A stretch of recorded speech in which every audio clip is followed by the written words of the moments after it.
The following is a work of fiction. The intent is to promote and publicize a work of American fiction. Similarities to real people, places, or events are entirely coincidental.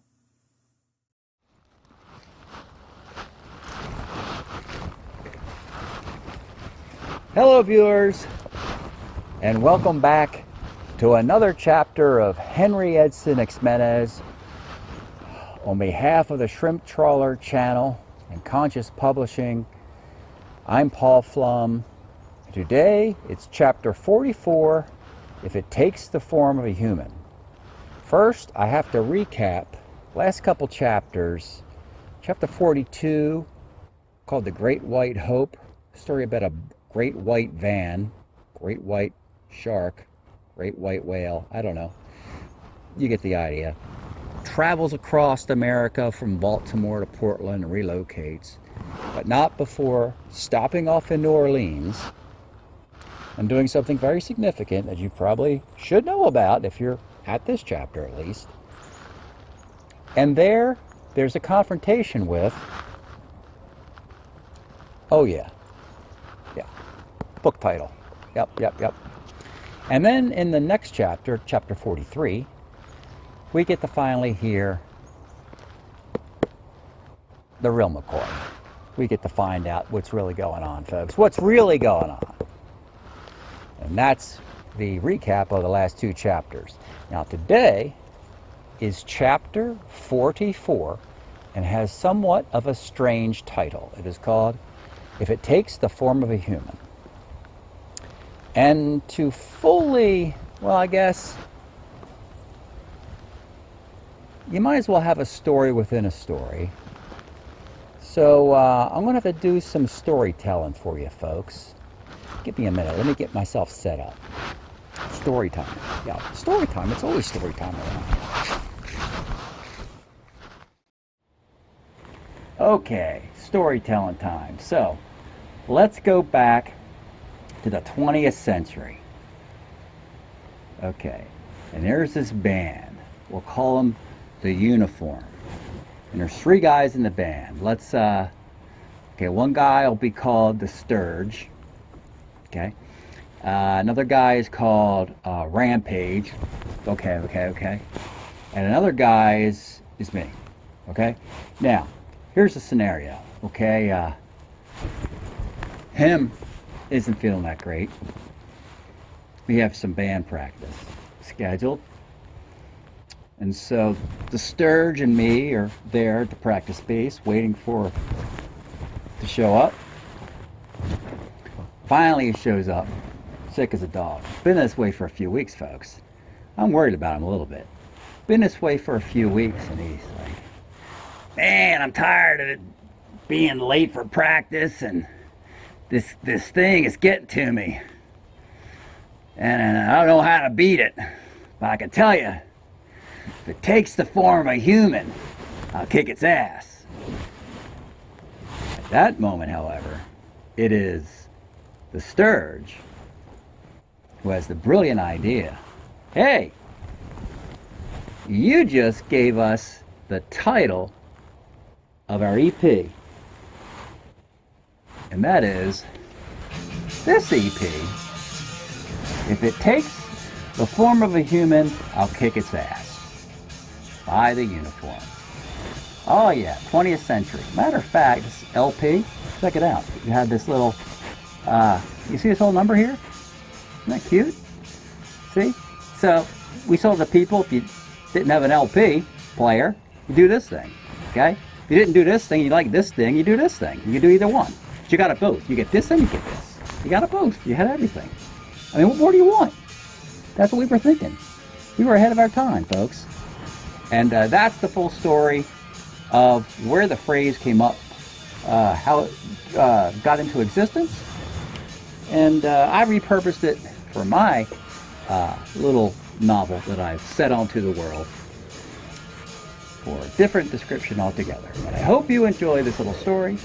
More importantly, I hope you enjoy this wonderful chapter, picking up in the last chapter where old HENRI EDSON XIMENEZ says, tell me all about it. Well, If it takes the form of a human, we'll tell you all about it, folks. We'll get to this in a moment.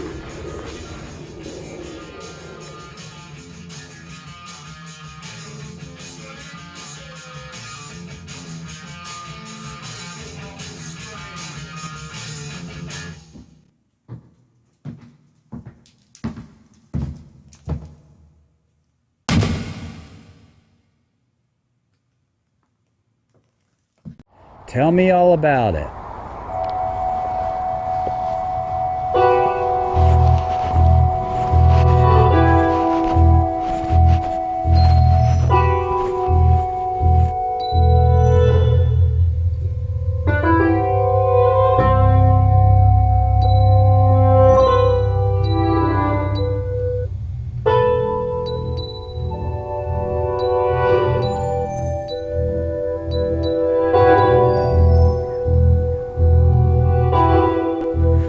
And now, chapter 44, if it takes the form of a human.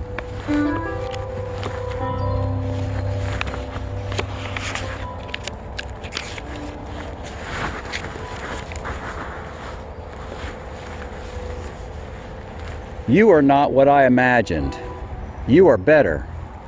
You are much more inventive than what I imagined. You worried the lines for a better fit, to match the fit of your suit. This has been an exercise in memory for both of us, though the truth is much more damning than that. Through our supposed years together, you have been on my mind, but not exactly. The truth, Henry, is that you do not exist. As I revisited the story I wrote over 20 years ago, something about a hex, I had this nagging feeling that it was not resolved. There was a certain incompleteness to it. The alleged hex had no voice, no motive, no intelligence, no debate, no response. So I created you. I needed a physical representation of what was living in my mind, to take the form of a human, barely living, just in recall, answering ever so occasionally. Yet what was there needed to be removed for good. Let's get started. Have a seat.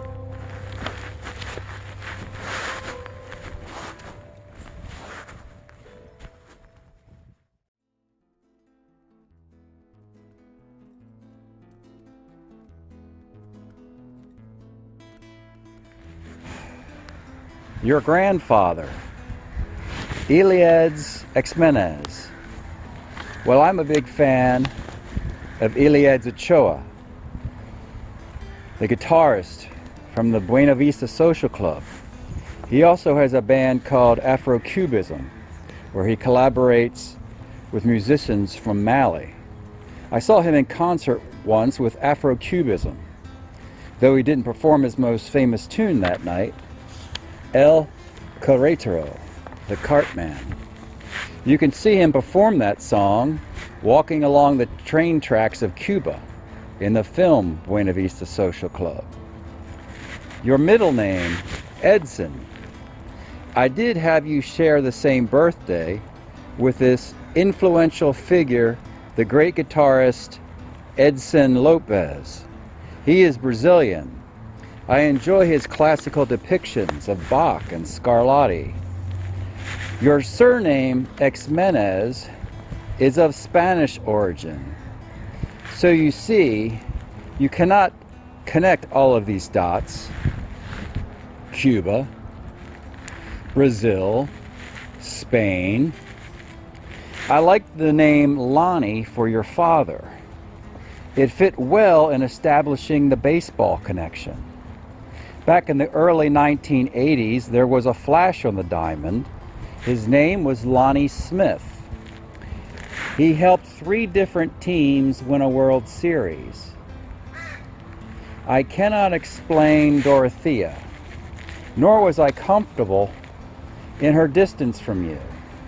Maybe it derived from the Wizard of Oz, Dorothy. I'm not sure. I am sure of her and Bernard's last name. I chose the name Haywood from someone I respected. You weren't a blue baby. I was. The baseball stuff, well, let's just say we shared similar experiences. You were taken on trips from Chicago to Milwaukee just to see Henry Aaron play. It wasn't Bernard and Lonnie sneaking into the stadium. It was my father and his cousin Charles that hopped the fence to see the Baltimore Orioles play back in '54. Lonnie wanted the name Henry, obviously. Dorothea demanded the I at the end, not Y, to remind her of the French hypnotist she studied. Grandpa came from Metairie, close enough to the cemetery where this drama began. He relocated himself and Lonnie to Seattle, where I would one day set foot for Lollapalooza, then the move to Chicago for the blues, where you would be born, which was also the train hub for the Seattle trip. Louisville, Memphis. I put both of our stamps there. It's over.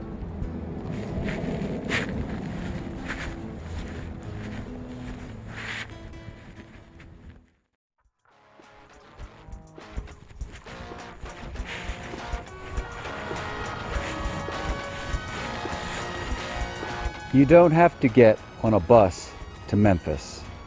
The people you know there do not exist, so your journey ends here.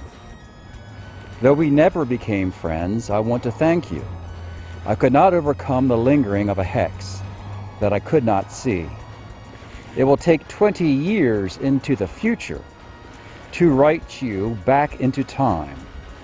Only when the hex took the form of a human could I see and understand it, that there was indeed no hex at all. I needed to hear it. I needed you to tell me. You were pulling my strings. Eventually we would meet, and I would pull yours. With this information I knew, if it takes the form of a human, I'll kick its ass.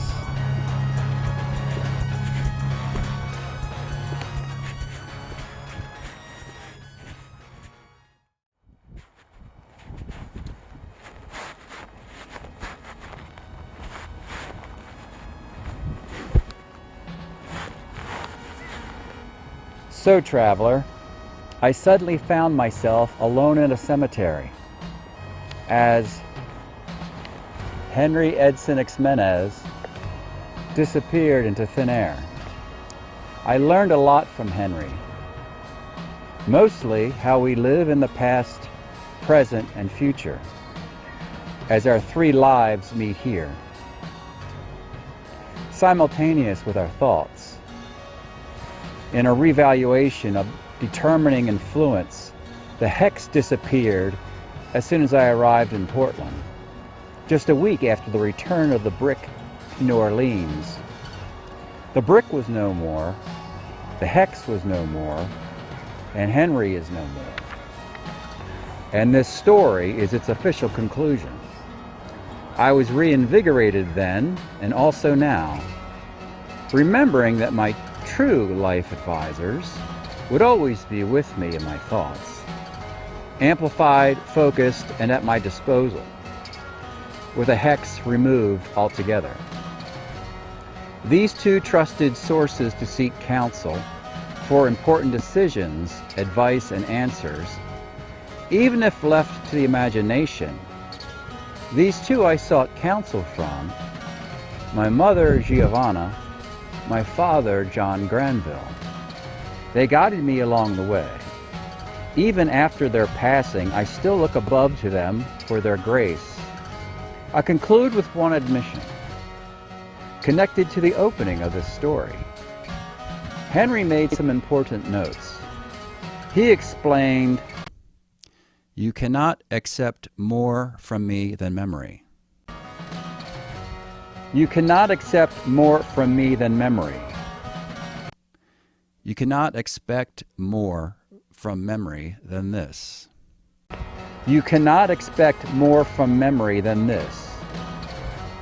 I may want to rephrase that just a tad. All we are is our memories. He also said, This is not Jesus. No, it is not. this is not Jesus. No, it is not. Maybe, just maybe, he got that one wrong too. I was going to tell him a story about Jesus.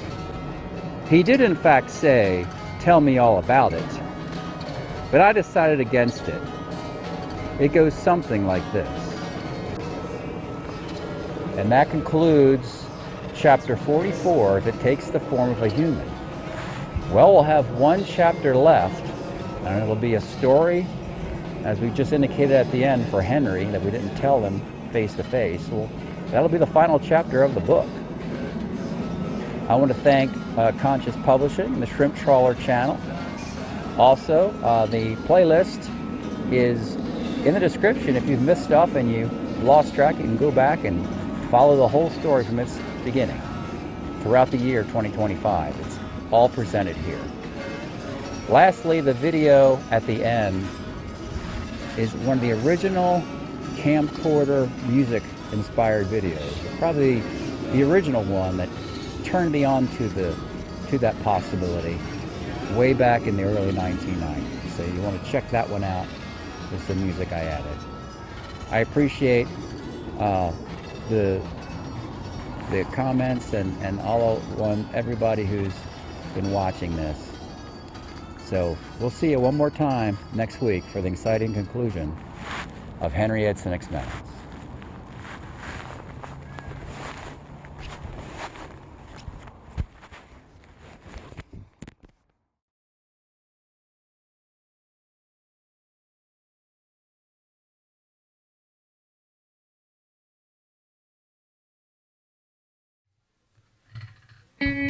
Black Mariah voyage with a focus on the sky and my hand on the wheel and the sound ringing out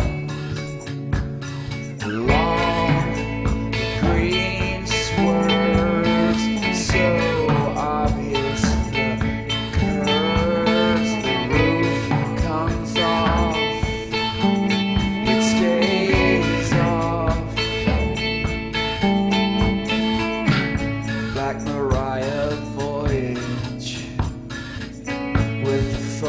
On the sky and my hand on the wheel and a sound ringing out long green swerves, so obvious the curves, the roof comes off, it stays off.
Black Mariah voyage, my eyes see shadows on the road that jolts me. This hike is steep ahead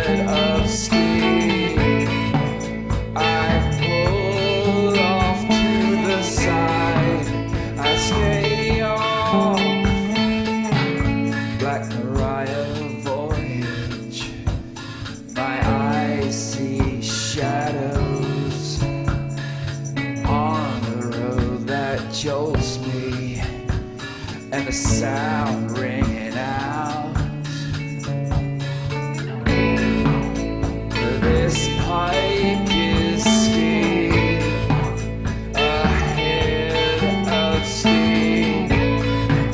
I pull off to the side, I stay on.